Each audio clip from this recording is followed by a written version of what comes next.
Welcome to જય માનપણા kitchen. હું લાબી આહિર આપશો ને મારા જય દ્વારકાધીશ. તો આજે હું તમારી સાથે શેર કરીશ તમને ખૂબ ઉપયોગી પડતી એવી લીંબુને 4 થી 6 મહિના સુધી લાંબા સમય સુધી સારા કેવી રીતે રાખવા તેની ઘરેલું રીત.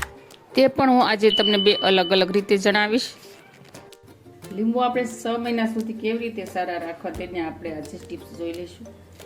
તો લીંબુને છે ને સિઝન શિયાળામાં હોય છે અને શિયાળામાં લીંબુ છે ને સસ્તા હોય છે વધારે. આમ તો લીંબુની સિઝન છે ને માગશર મહિનાથી શરૂ થાય અને મા મહિના સુધીની રહે છે. આ મહિનામાં છે ને લીંબુ વધારે સસ્તા હોય છે. બાકી તો વધારે મહિનામાં તો લીંબુ છે ને મોંઘા જ હોય છે. તો આજે હું તમારી સાથે શેર કરવાની છું કે 5-6 મહિના સુધી લીંબુ લાંબા સમય સુધી કેવી રીતે આપણે સારા રાખવા, ફ્રીજમાં બિલકુલ બગડશે નહીં, તેનું હું તમને આજે રીત બતાવવાની છું. તો તમે વિડીયો પૂરો એન્ડ સુધી જોજો. અને તમે જો મારી ચેનલ પર નવા હો અને હજી સુધી જય માનપણા કિચનને સબસ્ક્રાઈબ ન કરી તો પ્લીઝ જય માનપણા કિચનને સબસ્ક્રાઈબ કરી દેજો. વિડીયોને એક લાઈક જરૂર કરજો અને બાજુમાં રહેલી ઘંટડીને દબાવી દેજો જેથી મારા નવા વિડીયોની નોટિફિકેશન આપ સુધી પહેલા પહોંચે. તો લીંબુ સ્ટોર કરવા માટેની હું તમને આજે 2 રીત બતાવવાની છું. તો પહેલી રીતમાં મેં અહીંયા આ રીતનું મોટું બોક્સ લઈ લીધું છે. તમારી પાસે જો કોઈ પણ બોક્સ હોય તે તમે લઈ શકો છો. અને ત્યારબાદ મેં અહીંયા લઈ લીધા છે ટીશ્યુ પેપર. જો ટીશ્યુ પેપર તમારે યુઝ ન કરવો હોય તો આની જગ્યાએ તમે પસ્તીના પેપર આવે છે ને તે પણ તમે લઈ શકો છો. કેમ કે બધાની પાસે ટીશ્યુ પેપર છે ને હાજરમાં નથી હોતા. તો આ રીતનું પહેલાં મેં એક ટીશ્યુ પેપર લઈ લીધું છે.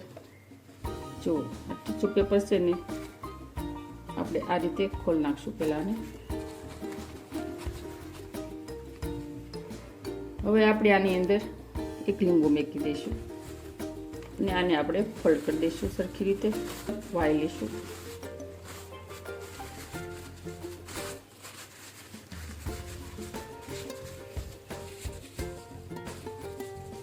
જો આ રીતનું મેં લીંબુને ફોલ્ડ કરી દીધું છે, મતલબ લીંબુને ટીશ્યુ પેપરમાં પેક કરી દીધું છે. હવે આપણે એક લીંબુને આ રીતે ટીશ્યુ પેપરમાં પેક કરતા જઈશું ને મેકતા જઈશું બોક્સમાં.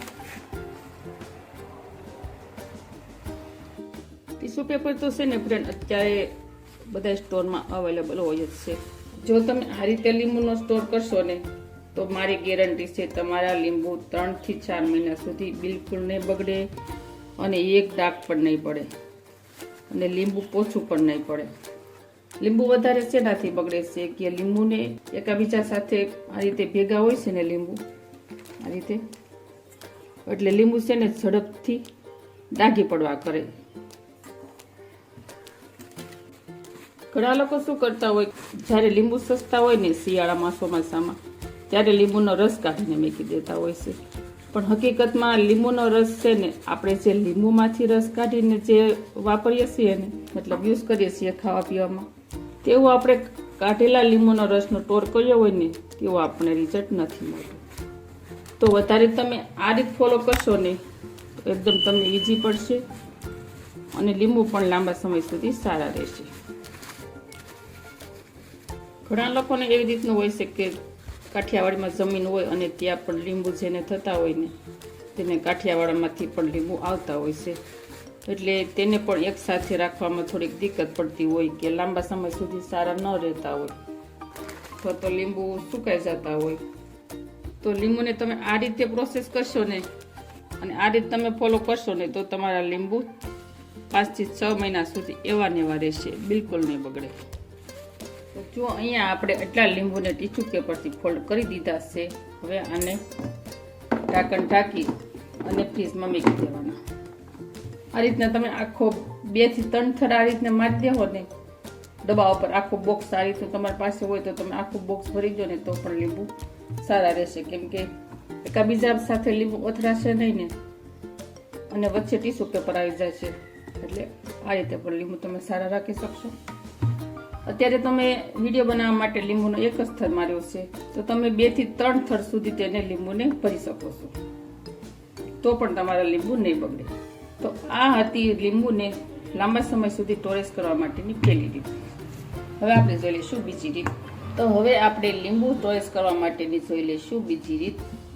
તો બીજી રીતમાં આપણે શું કરીશું તે આપણે આગળ જોઈશું. તો બીજી રીતમાં લઈ લઈશું અહીંયા આપણે આ રીતનો સ્ટીલનો ડબ્બો. તમારે જો લીંબુની જેટલી ક્વોન્ટિટી હોય એ પ્રમાણે તમે વાસણ કોઈ પણ સેટ કરી શકો છો. તો સ્ટીલના ડબ્બાની અંદર આપણે આ રીતનું કોઈ પણ મલમલનું અથવા તો ગંજીનું કપડું આવે છે તેને આપણે પલાળી દેવાનું. આ રીતનું તેને આપણે ડબ્બાની અંદર મૂકી દઈશું.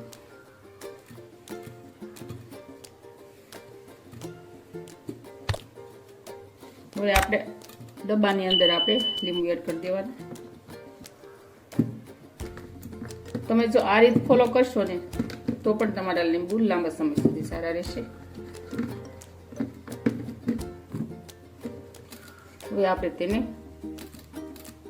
કપડા વડે ઢાંકી દઈશું લીંબુ.